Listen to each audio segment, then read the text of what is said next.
महाराज जी, पीछे सत्संग में सुना था कि साधक को सुख में प्राप्त हर्ष रूपी विकार का भी त्याग कर देना चाहिए। वैसे हमें लगता है सुख होता क्या है, अभी तक हम नहीं समझ नहीं पाए। सुख है कहां? हर्ष विकार आता है सांसारिक सुख में, और सांसारिक सुख सुख नहीं है, सुख की छाया है, समझ पड़ती नहीं है, मेरे गिरधर की माया है। क्या सांसारिक सुख है? आप लोग सब भोगते हैं, क्या है आपके पास? कौन सा सुख आपके पास है जो छाती ठोक के कह सकते हो अब कछुनाथ न चाहिए मोरे? कौन सा सुख है, कौन सा भोग है जिसके भोगने के बाद मन ने कह दिया अब नहीं भोगना, आज के बाद कभी नहीं भोगूंगा, मैं समझ गया इसमें सुख नहीं है? ऐसा कौन है? कोई भगवान का भक्त ही ऐसा होगा, भगवान का भजन करने वाला होगा। तो सुख में हर्ष किस बात का? यहां का हर हर्ष शोक में बदलने वाला है, यहां की हर उन्नति पतन में बदलने वाली है, यहां का हर वैभव नाश को प्राप्त होगा। किस बात के लिए यहां विश्वास करें? क्या विश्वास करें? किस पर भरोसा? जब इस शरीर ही भरोसे लायक नहीं तो इसके भोग कौन से भरोसे लायक है? इसलिए कहा जाता है हर्षित मत हो। लौकिक उन्नति, लौकिक सुख, लौकिक वस्तुओं की प्राप्ति में हर्षित हो। यहां तो हर्षित क्या, इतनी बड़ी मूढ़ता छाई हुई है कि खोने पर हर्ष मनाते हैं। एक वर्ष खो दिया, बोले आज हमारा बर्थडे पार्टी चले। एक वर्ष खो करके पार्टी मनाते हैं यार। एक वर्ष प्लस होता फिर पार्टी मनाते तो हम मानते। बोले एक वर्ष खो गया जीवन का, बोले आज बर्थडे पार्टी मनाते हैं। क्या हमारे ज्ञान, क्या हमारा विवेक? मनुष्य जीवन मिला है सत्य सच्चिदानंद की प्राप्ति के लिए, समस्त कर्मों को विध्वंस करने के लिए, आचरणों को पवित्र करने के लिए, इंद्रियों पर विजय प्राप्त करने के लिए। कहां खोए हुए हैं? मनुष्य जीवन नष्ट हुआ, इसके बाद 84 लाख योनियों में भ्रमण करेंगे हम। कौन हमें पूछेगा? कौन रिश्तेदार नातेदार, पीछे जन्म का रिश्ते नातेदार कौन पूछ रहा है अब? आज का कौन पूछेगा कल? इसलिए होश में, हर्षित मत हो। आनंदित होने के लिए भगवान की शरण में बढ़ो। सुख में फूलो मत, दुख में भूलो मत। यात्रा चलाते रहो और यात्रा का लक्ष्य श्री भगवान होना चाहिए। राधिका रसिक सहचरी जी, राधे राधे महाराज जी। महाराज जी, क्या आप यानी गुरु तत्व की जब किसी प्राणी पर विशेष कृपा होती है तो क्या आपको पता चलता है या स्वाभाविक वो अपने आप हो जाती है, या आप उस समय ऐसी इच्छा करते हैं या कृपा दृष्टि डालते हैं? महाराज जी ऐसे में पूछना चाह रहे हैं कि गुरु कृपा। देखो, गुरु तत्व और गुरु रूप दोनों अंतर है। गुरु रूप सीमित है जो एक देशीय है, और गुरु स्वरूप असीम है जो सर्वदेशी है। अखंड मंडलाकारम व्याप्तमेन चराचरम तत्पदम दर्शितमेन तस्मै श्री गुरुवे नमः। साधक पर कृपा गुरु रूप की सेवा करने पर गुरु स्वरूप से होती है। गुरु रूप की सेवा है उनके श्रीमुख से निकला हुआ वचन, उनकी आज्ञा। अब जो ही कहें करें हम सोई, आयुष लिए चले निज दासी, मन क्रम वचन त्रिशुद्ध सकल मत, हम श्री ही तरिवंश उपासी। यदि आप गुरु के आसक्त हैं तो आपको पता होना चाहिए कि आपकी एक एक चेष्टा गुरु के हृदय रूपी कैमरे में स्फुरित है। एक एक चेष्टा का पता है कि हमारा शिष्य क्या कर रहा है। जो समर्पित है कनेक्शन है, और जो कनेक्शन नहीं मनमानी आचरण है, फिर वो अपने चित्त को ऐसे नहीं बांटते, वो अपने चित्त को समाहित करके प्रिया प्रीतम में लगाते हैं। जो प्रिया प्रीतम में लगा है तो उसको जब कृपा होगी तो पास गुरु से होगी। गुरु को पता है हमारे किस शिष्य को किस जगह कहाँ कौन सी उन्नति प्राप्त हो रही है, ये पता होता है। गुरु तत्व सर्वज्ञ होता है, लेकिन गुरु रूप सीमित होता है, गुरु स्वरूप असीम होता है। सुरेंद्र अग्रवाल जी हनुमानगढ़ से, राधे राधे महाराज जी।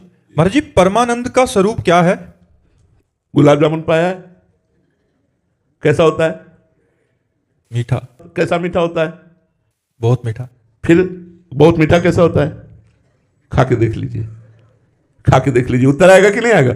एक प्राकृतिक गुलाब जामुन के स्वाद का वर्णन नहीं कर सकते, और आप इस पांच भौतिक वाणी से परमानंद का वर्णन सुनना चाहते हैं? अनिर्वचनीयम राम अतर्क बुद्धि मन वाणी।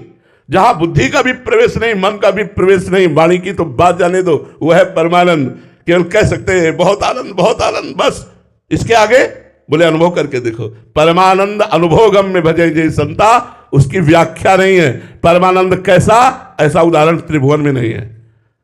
कोई उदाहरण परमेष्टि पद ब्रह्मा के पद में भी वो आनंद नहीं है जो भगवान के चरणारविंद की दासत्व में आनंद परमानंद है। इसीलिए वो कह देते न पारमेष्टम न महेंद्र दिष्टम।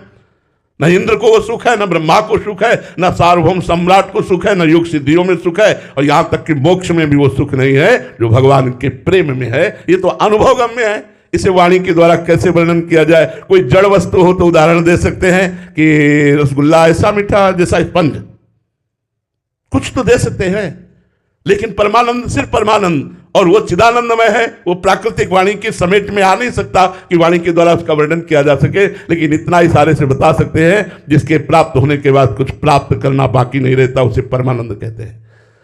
जिसे प्राप्त करने के बाद कुछ प्राप्त करना बाकी नहीं रहता उसे परमानंद कहते हैं। परमानंद भगवान का स्वरूप है, परमानंद भगवान का आनंद है। वो प्राप्त जब होता है तो जैसे पहला प्रश्न था, पायो परम विश्राम राम समान प्रभु नाही कहूं। महाराज जी ये तो बहुत दुर्लभ स्थिति है और बहुत कम ही महापुरुष। चाहता कौन है? कल हमने एकांतिक में पहला प्रश्न किया था कि तुम लोगों के प्रश्न बाद में पहले हमारा प्रश्न, भजन के लिए सुविधाएं हैं या सुविधा के लिए भजन है? कल प्रश्न किया था, आज फिर उत्तर हम चाहते हैं आप लोगों से, क्योंकि रोज नए लोग होते हैं। भजन के लिए सुविधाएं हैं, ईमानदारी से बताना, वृंदावन में बैठे हो या सुविधा के लिए भजन करते हो? सुविधा के लिए भजन करते हैं। तो अभी भजन का परमानंद प्राप्ति लक्ष्य नहीं बना। बहुत ईमानदारी से बोला, ठीक हमें लगा, अच्छा लगा। तो अभी आपका लक्ष्य ही परमानंद नहीं बना। जब साधन बना ले विषय भोगों को और साध्य बनाए भगवान को, तब परमानंद की प्राप्ति होती। सुविधा को साधन बना ले और साध्य बनावे भगवान को, तब परमानंद की प्राप्ति होती। अभी साधन बनाए हैं भगवान को और विषय सुविधा को साध्य बनाए कि हे भगवान अमुक कार्य हो जाए, हे भगवान अमुक कार्य हो जाए, तो परमानंद का कैसे अनुभव होगा? परमानंद से तो विषयानंद मांग रहे हो, तो विषयानंद का अनुभव आपको कभी ना हुआ है, ना है और ना होगा, क्योंकि वो तोता है, मायाकृत है, भूत के लड्डू है, ना खाए तो तड़पे, खाए तो परेशान हो।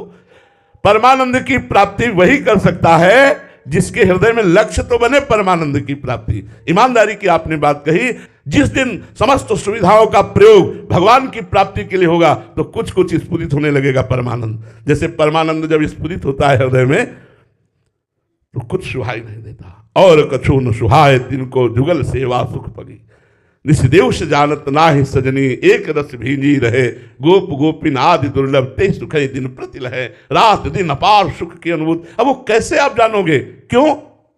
क्योंकि आपकी ममता शरीर में है, आपकी ममता स्त्री में है, आपकी ममता पुरुष में है, आपकी ममता पुत्र में है, आपकी ममता मकान में है, आपकी ममता धन में है, आपकी ममता प्रतिष्ठा में है। आप कैसे हमारी बात को समझोगे? जब सबकी ममता ताग बटोरी और मम पद मनहि बांध बर डोरी, तब परमानंद लक्ष्य बना।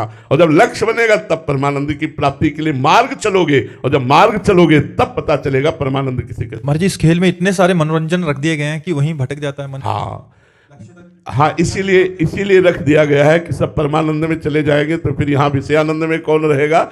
विषयानंद का इतना बड़ा आकर्षण है, हम आपसे सच्ची कहते हैं। एक तरफ भगवान खड़े हो और मुस्कुरा कह रहे हो आ जाओ, और एक तरफ लक्ष्मी जी खड़ी हो मुस्कुरा कहें आ जाओ, तो भगवान की तरफ पीठ ही होगी। एक दिन मनोरंजन में, विनोद में, कभी कभी भगवान भी विनोद करते हैं। भगवान ने कहा सर्वलोक महेश्वर सर्वप्रिय मैं हूं, तो लक्ष्मी जी ने कहा प्रभु अगर आप बुरा ना माने तो मैं कहूं। तो भगवान ने कहा बुरा क्यों माने? बोले सर्वलोक महेश्वर आप हो लेकिन सर्वप्रिय मैं हूं। तो भगवान ने कहा प्रमाण दीजिए। तो लक्ष्मी जी ने कहा प्रमाण लीजिए, आप जिसको महान भक्त समझते हैं उसके घर पहुंचिए, थोड़ी देर बाद मैं पहुंचती हूं, अगर आपका वो अपमान न कर दे तो फिर मान लेना कि आपकी जय, नहीं तो मेरी जय। विनोद। भगवान ने एक सन्यासी रूप धारण किया और एक बड़े सदगृहस्थ बहुत भावुक भक्त देखते ही चरणों में लौट गए। संत भगवंत पधारे, चरणामृत उतारा, आरती करी, आसन पे बैठाला। इतने में नारायण नारायण नारायण कहती हुई एक बुढ़िया एक झोली टांगे, बच्चा आज रहने को मिलेगा? उनका हाँ माता जी, हमारे यहाँ तो संत और भक्तों का आदर होता है, यही देखकर आई हूँ कि तुम्हारे यहाँ स्वामी जी आए ना, तो देखा कि संतों का स्वागत होता है, तो नारायण नारायण नारायण, हम नारायण हमारे स्वामी हैं और उनकी मैं सेवक हूँ, इसीलिए आई हूँ। हाँ माता जी आप यहाँ रुक जाइए। अच्छा भिक्षा की तैयारी हो रही माता जी, स्वामी जी की भी भिक्षा होगी आप। तो स्वामी जी ने अपना नारियल का खप्पर निकाला, क्योंकि सन्यासी के अनुसार धर्म व्यतीत करना। माता जी ने कहा बेटा तुम अपने बर्तन मत लाना, हम बर्तन अपने रखती हैं, सोने की थाल, सोने की कटोरी, गिलास और चांदी की चम्मच, और ये वो देख के आश्चर्य भगत हुआ और 56 भोग की तरह वो पूरे फैला दिए पात्र। उनका माता जी आप तो वृद्ध हो। नहीं बच्चा, मैं अपने पात्रों में पाती हूं। बड़ा आश्चर्य माना, प्रसाद पवाया गया, लाओ माता जी पात्र धो दें फिर आपके पास। बेटा एक बार जिन पात्रों में पाती हम दोबारा लेती नहीं, आप ले जाओ। अरे जय हो माता जी की, जय हो माता जी की। अच्छा बेटा चलती है? बोले नहीं माता जी आप तो महीना 15 दिन रुको। बोले बेटा जिसके यहाँ सन्यासी रुकते हैं उसके यहाँ मैं रात्रि ठहरती नहीं। बोले स्वामी जी हो गया, आप उठाओ कमंडल अपना। लक्ष्मी जी ने मुस्कुरा के कहा कहो जी उठवा दिया तुम्हारा। ए भाई, नारायण को कौन प्यार करता है?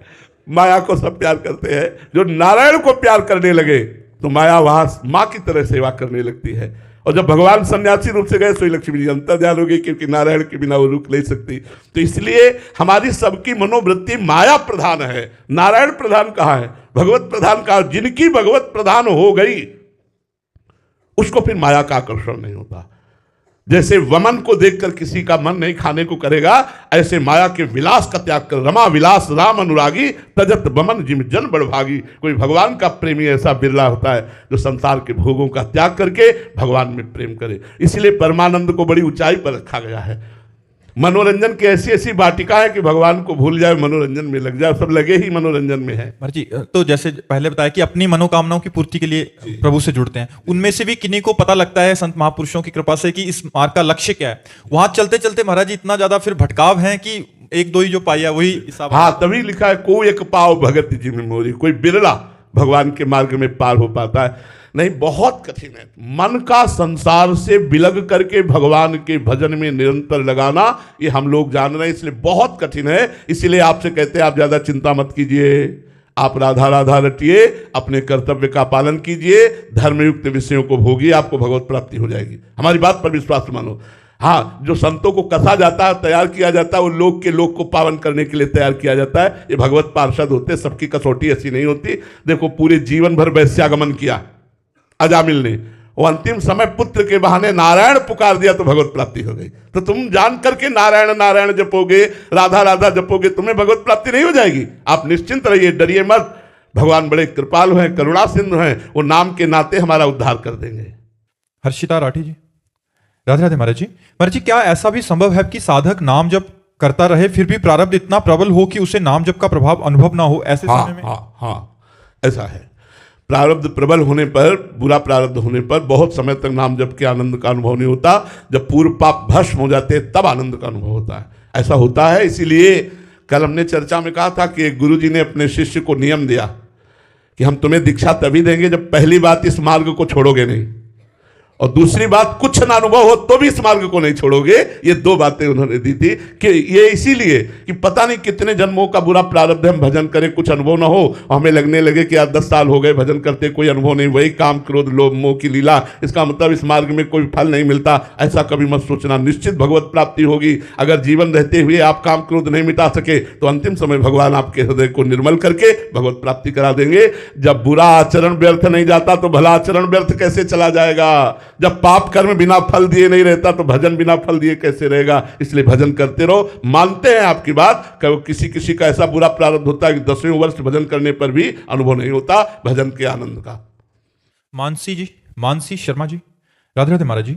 महाराज जी मेरे मन में जो भी इच्छा आती है मैं उसे पूरा कर लेती हूँ। मुझे लगता है कि ऐसा करने से मुझे खुशी मिलेगी, लेकिन फिर भी मेरे मन में कभी अशांति सी बनी रहती है, हर समय एक अनजाना सा तनाव, बेचैनी। महाराज जी ऐसे में मन को शांत करने का क्या उपाय? नाम जप, नाम जप करो, नाम जप करो। तब लगी कुशल न जीव कहूं, सपने हो मन विश्राम, सपने हो मन विश्राम। जब लग भजत न राम कहो, शोक धाम तज काम। जो चाहत है नित्य सुख, अरु मन को विश्राम। हित ध्रुव हित सो भजत रहो, पल पल श्यामा श्याम, पल पल श्यामा श्याम। नाम जप करो, इसी से हृदय शीतल होगा। जो कुछ चाहती हो वो सब भोग है, भोगों के भोगने से या भोगों की प्राप्ति से हृदय की जलन शांत होने वाली नहीं। ये जलन तभी शांत होगी जब हम भगवान का नाम जप करेंगे, भगवान का स्मरण करेंगे। भगवान के स्मरण मात्र से शांति प्राप्त होती है। त्यागात् शांतिरंतरम, भोगों के भोगने से शांति नहीं, भोगों के भोग वृत्ति का त्याग करने से शांति प्राप्त होती है। इसलिए खूब नाम जप करो।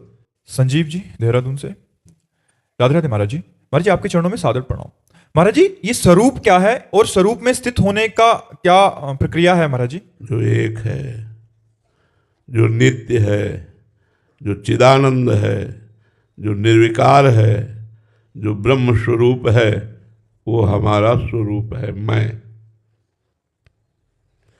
मन बुद्धि चित्त अहंकार, अंतःकरण के अहम के मैं में शुद्ध स्वरूप मैं का मिल जाना, यही बंधन युक्त हो गया। साधना के द्वारा अंतःकरण मलिन जो मैं है, मलिनता, मैं स्त्री, मैं पुरुष, मैं विद्वान, मैं धनवान, मैं कुलवान, मैं के आगे जो भी प्रकृति जन्य लगता है वो मलिन होता है। उस मैं को, मलिनता को दूर करके साधना के द्वारा जब स्थूल से मैं हटा, सूक्ष्म से मैं हटा, कारण से मैं हटा, तो जो शुद्ध मैं है वो ब्रह्म स्वरूप है। ब्रह्मविद ब्रह्मैव भवति, जो ब्रह्म को जान लेता है वो ब्रह्म स्वरूप ही अपने को पाता है, क्योंकि हमारा स्वरूप ब्रह्म में है। शंकर सहज स्वरूप सम्हारा, लाग समाधि अखंड अपारा, अखंड अपार समाधि सुख को प्रदान करने वाला स्वरूप बोध है। हम अपने स्वरूप को भूलकर अपने को स्त्री पुरुष मानकर मन और इंद्रियों के विलास में अपने जीवन को व्यर्थ नष्ट करते चले आए, अनंत जन्म हो गए। आज हमें साधु समागम के द्वारा अवसर मिला कि हम अपने स्वरूप की तरफ झांक कर देख पाए। वो है विवेक रूपी दर्पण। जब तक विवेक प्रकट नहीं होगा तब तक स्वरूप की तरफ आप नहीं बढ़ सकते। विवेक सत असत का ज्ञान, विवेक लोक परलोक के भोगों से वैराग्य, विवेक इंद्रिय निग्रह, मनोनिग्रह, चित्त का निरंतर परमात्मा में स्थित रखने का प्रयास, इसके द्वारा जब अंतःकरण पवित्र होता है तो जैसे निर्मल जल में, शांत जल में नीचे क्या पड़ा है हम देख सकते हैं, ऐसे ही निर्मल अंतःकरण में, शांत अंतःकरण में, स्थिर अंतःकरण में उस आत्मा का प्रकाश पड़ रहा है जो मैं हूं, उसी प्रकाश का अनुभव हो जाता है। साधना अंतःकरण को शम करने की है, साधना अंतःकरण को भगवत स्वरूप बनाने की है। जब तक साधना में नहीं लगोगे तब तक मैं का परिचय नहीं मिलेगा। देखो, कोई 40 वर्ष, कोई 50 वर्ष की आयु वाला है, 3.5 हाथ के शरीर में रह रहा है, लेकिन अपने को नहीं जाना।